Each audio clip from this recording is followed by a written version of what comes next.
Pernah kepikiran nggak sih gimana caranya mesin-mesin industri raksasa yang umurnya udah tua bisa kembali prima dan bekerja seperti baru lagi? Nah, hari ini kita akan bedah tuntas strategi di balik manajemen overhaul, sebuah proses yang keren banget buat ngasih kehidupan kedua buat alat-alat berat. Oke, kita mulai dari pertanyaan yang paling dasar dulu ya, dari sudut pandang bisnis. Kenapa sih kita harus repot-repot dan keluarin biaya nggak sedikit buat overhaul? Kan bisa aja beli unit baru, iya kan? Nah, jawabannya itu ada di satu kata kunci, peremajaan. Dan ini bukan cuma sekedar perbaikan biasa ya, ini adalah sebuah proses transformasi total. Jadi, tujuannya itu bukan cuma sekedar benerin yang rusak loh, tapi lebih dari itu.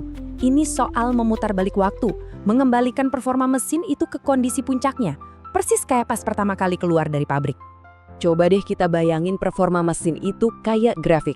Tanpa perawatan yang benar, performanya pasti bakal terus turun. Dari yang tadinya prima, turun jadi ya lumayan, sampai akhirnya jadi jelek dan bahkan bisa bahaya kalau nekat dioperasikan. Nah, disinilah keajaiban peremajaan itu bekerja. Overhaul yang berhasil itu membalikkan tren penurunan tadi, mesinnya balik lagi ke performa puncak, yang artinya produktivitas naik lagi, dan ujung-ujungnya biaya operasional pun jadi lebih hemat. Oke, tapi kan overhaul itu investasi yang nggak sedikit ya. Jadi gimana cara kita tahu ini sepadan atau enggak? Yuk sekarang kita masuk ke bagian krusialnya, analisis biaya. Biaya overhaul itu nggak bisa dipukul rata buat semua mesin loh. Ada beberapa faktor yang ngaruh banget, misalnya gimana riwayat perawatannya selama ini, umur mesinnya, dan bahkan sekasar apa medan tempat mesin itu bekerja. Semua itu bakal nentuin total biayanya. Nah, biar gampang ngambil keputusannya, biayanya ini biasanya dibagi jadi 3 zona. Ini kerangka kerja yang simple tapi efektif banget buat nentuin kita harus lanjut atau stop. Kalau perkiraan biayanya masuk ke zona B, ini ibaratnya lampu hijau. Biayanya masih masuk akal, jadi relatif aman lah buat lanjutin proyeknya. Terus ada zona A, anggap aja ini lampu kuning. Biayanya udah mulai naik nih, jadi kita harus super hati-hati. Wajib periksa ulang daftar suku cadang dan semua rencana kerjanya. Dan yang terakhir, kalau udah masuk zona C, wah ini lampu merah, artinya biayanya udah ketinggian. Mungkin opsi yang lebih bijak itu cuma perbaikan kecil-kecilan aja, atau bahkan ya direlakan untuk dibesituakan. Oke, jadi setelah analisis beres dan keputusannya adalah lanjut, prosesnya sendiri itu dibagi jadi 3 tahap utama yang jelas banget.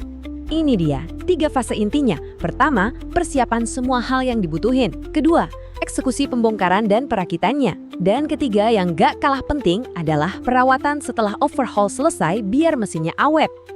Dari 3 tahap tadi, yang paling ribet itu biasanya tahap pelaksanaan. Dan disinilah bagian menariknya.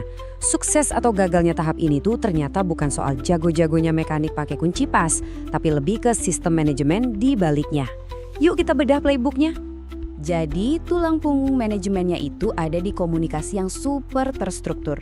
Ada rapat harian tiap pagi antara leader dan para mekanik buat evaluasi kerjaan kemarin dan nentuin target hari ini. Terus ada juga rapat produksi mingguan yang lebih strategis, melibatkan supervisor, tim PPC atau Production Planning and Control, dan leader buat mastiin proyeknya tetap di jalur yang benar. Nah, semua itu dilacak pakai satu dokumen sakti, namanya Job Schedule Sheet atau disingkat JSS. JSS ini bukan sekedar jadwal biasa loh, ini tuh kayak alat diagnostik.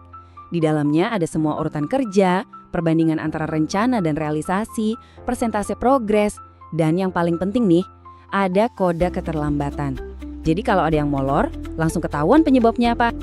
Ngomongin soal keterlambatan dan biaya, salah satu biang kerok terbesarnya itu kan soal suku cadang. Nah, disinilah sistem suku cadang standar jadi pahlawannya. Poin paling krusialnya itu apa? Tujuannya adalah gimana caranya kita bisa bikin daftar suku cadang yang dibutuhkan secara akurat sebelum mesinnya dibongkar total. Ini benar-benar game changer buat hemat waktu dan biaya. Caranya gimana? Gampang, suku cadang itu dikasih peringkat atau ranking. Ranking ini nunjukin seberapa besar kemungkinan part itu harus diganti. Kita mulai dari peringkat A. Ini hukumnya wajib ganti, nggak ada tawar-menawar.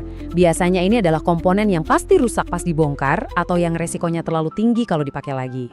Lanjut ke peringkat B dan C. Nah, di sini kita main probabilitas. Part di peringkat B punya kemungkinan diganti sekitar 60-80%, sementara peringkat C lebih rendah lagi. Tapi ingat, keputusan finalnya selalu nunggu hasil inspeksi dan pengukuran yang presisi pas mesinnya udah dibongkar. Jadi, kalau kita gabungin semua, mulai dari analisis biaya yang teliti, manajemen yang disiplin, dan strategi suku cadang yang cerdas, hasilnya apa? Sebuah mesin yang performanya bener-bener kayak terlahir kembali. Dan ini ninggalin kita sama satu pertanyaan buat direnungkan. Apakah overhaul yang sukses itu cuma akhir dari sebuah perbaikan? Atau justru ini adalah awal dari sebuah siklus hidup baru yang dikelola dengan jauh lebih disiplin? Intinya, ini bukan cuma soal benerin mesin, tapi soal gimana kita mengelola aset kita untuk performa puncak yang berkelanjutan.